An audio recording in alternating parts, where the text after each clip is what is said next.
everybody. I'm Anina Coetzee. I'm from Nelson Mandela University, George campus. Relatively new here, but been working in the fynbos for a while. I'll be talking about urban nectar feeding birds. And this is sort of linking with the topic that someone mentioned, I think, on day one about bringing the parks to people. But also, how can we do that safely for nature without compromising the intactness of our ecosystems.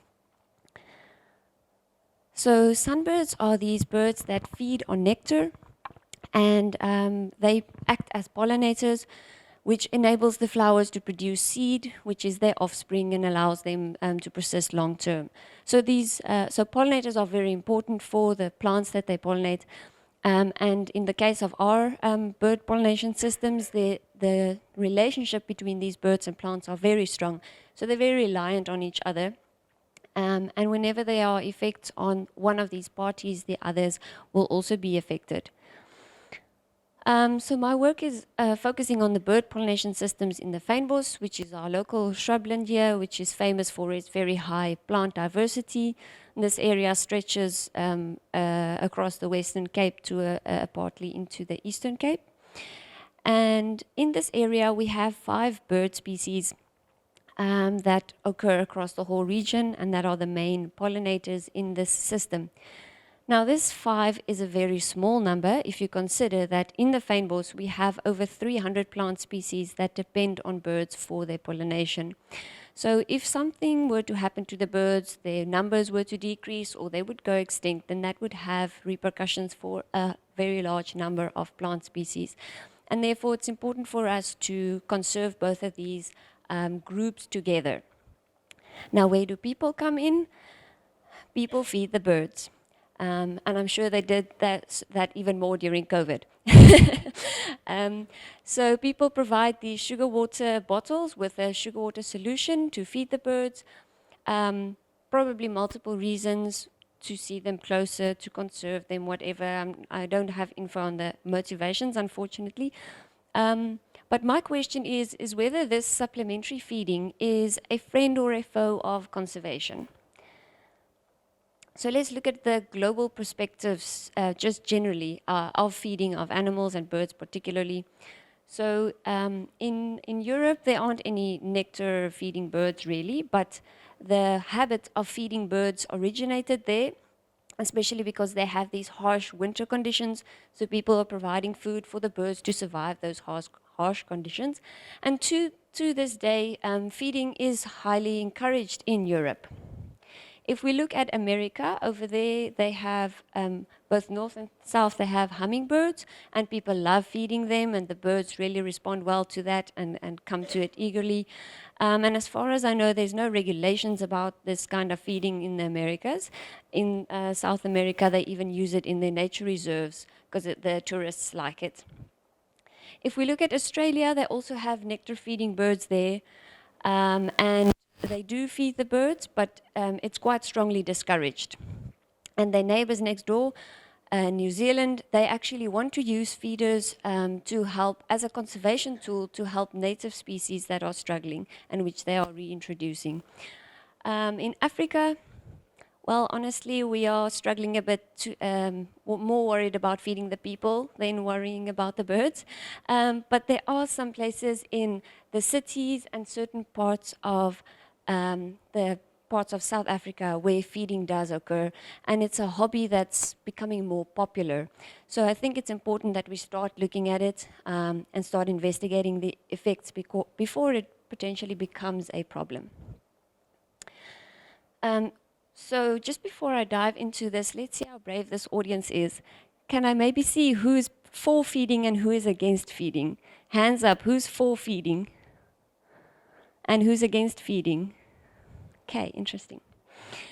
So I wanted to find out a bit about how the birds in people's gardens and how they're feeding them. So I used a questionnaire, which I dispersed mostly through bird clubs, and I got responses, about 290 across the fynbos, and you'll see the dots here represent where the responses are from.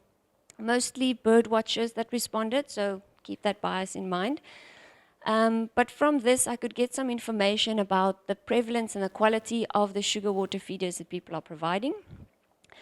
More than half of the people do provide feeders, and many of them provided for multiple years. So there's a significant amount of feeders out there available for these sunbirds.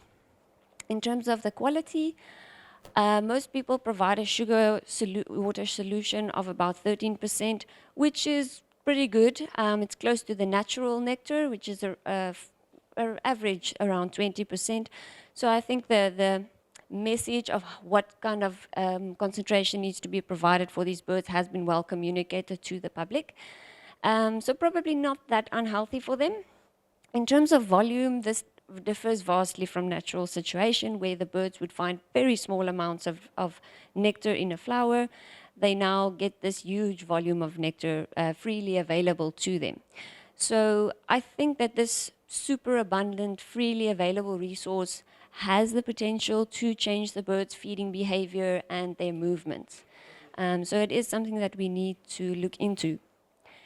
In terms of frequency, most people provide these feeders in their gardens once a week or once a day. So the question is whether this frequency is frequent enough for the birds to become dependent on the feeders. Considering the prevalence and the frequency, currently I don't think not, but we don't really know. In general, we have very little or quite a small understanding of these sunbirds' movements, and we don't know how much they travel between natural areas and urban areas. But certainly in the places where those areas are close to each other, they most probably do.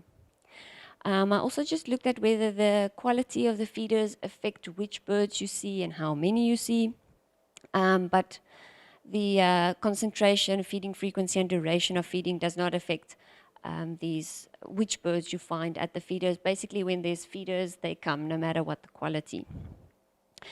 But it does potentially affect the breeding. So the gardens where people do feed the birds, they more frequently reported sunbirds nesting in their gardens. So potentially these feeders are encouraging the birds to breed in urban areas, and that might help them to overcome this pressure of urbanization that we are creating. However, it was by the vast majority the southern double-collared sunbird breeding in gardens, so it's mainly one species just benefiting, at least at this stage. And then I also looked at all the factors that can affect how the birds or which birds are attracted to the gardens. And the sugar water feeders did come out as an important factor attracting sunbirds to gardens, but it was always in combination with other factors, primarily bird baths and the plants in the garden. So native bird-pollinated plants in gardens is still a very strong factor in attracting sunbirds to gardens. And I think this is something that we shouldn't forget and that should be our main conservation tool to use to help birds with their urban adaptation, is to plant locally indigenous bird-pollinated plants. So definitely the feeders are attracting the birds, and we as ecologists are worried about, are these feeders attracting the birds away from the natural areas and so affecting the pollination of the plants that rely on them? So we got a student to do an experiment and test this aspect, and this was done in the Cape Peninsula, where there's these towns where the urban areas border directly next to the fynbos. So she placed feeders in gardens and then observed the birds there in the gardens as well as in the fynbos adjacent to those gardens up to 150 meters into the veld. So we had gardens with feeders and controls and swapping those. And the student counted birds in the gardens and in the veld, and so quantified whether the birds are affected by feeders, and also quantified the effects on two erica species, which are pollinated by these sunbirds. And overall, what we found is that in the gardens with feeders, we saw higher densities of birds. So the birds definitely did increase in the gardens when feeders were present. And at the same time, there were less birds in the veld closest to those gardens with feeders when they were present. So it does seem as if the feeders perhaps have the potential to attract the birds from the nearby veld to the gardens. But we don't really, but this was done at a distance of 150 meters, so we don't really know at what distance we are affecting the birds. In terms of the plants, thanks. The Erica plucanetti, the one species, was affected by the feeders. When the feeders were present, they had received fewer visits from the sunbirds. So this could translate in lower pollination rates, lower seed set, and ultimately the plant populations declining if this effect is really strong. But the other Erica species was not affected, so its visitation rates did not change because of the presence of the feeders. So there's still a lot of we need to investigate there to determine the effects on ecosystems. And there's a lot of other questions we still have. Does the feeders affect bird health? There's a disease among the sugar birds, but we really don't have evidence that the feeders are affecting this disease. But there's always a possibility that feeders could just increase the rate of disease transmission. But there's also evidence from New Zealand where the bird seems to have greater health and resilience to diseases because of supplementary feeding, because it's nice and easy food, so they're more fit. And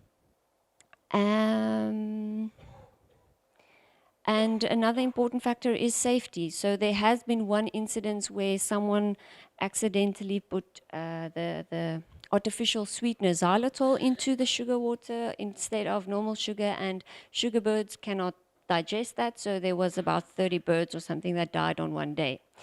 So communication about how to use this correctly is very important, but we haven't seen any such incidences consequently yet. So as long as the message of cleaning the feeders regularly and using the right sugars and concentrations is out there, that it might be possible to use it, but it is an important aspect.